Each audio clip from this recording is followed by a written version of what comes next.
Shelter is a relative thing on this coast. Wineglass Bay offers it willingly: curved sand, softer water, a pause in the argument between land and sea. But shelter is never the destination.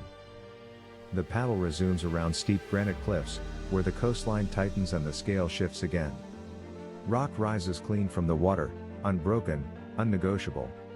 There are no shortcuts here, only distance, stroke by stroke. State-run wilderness parks are often spoken of as freedom, yet they are among the most regulated places to camp. Permits, boundaries, rules layered carefully over land that long predates them. You pass through quietly, grateful for the protection, aware of the structure. Beyond the cliffs, the coastline stretches once more. Townships thin.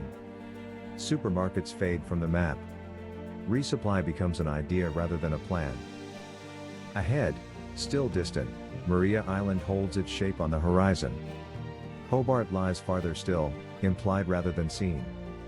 Not goals exactly. Just points the coast has not yet allowed you to reach.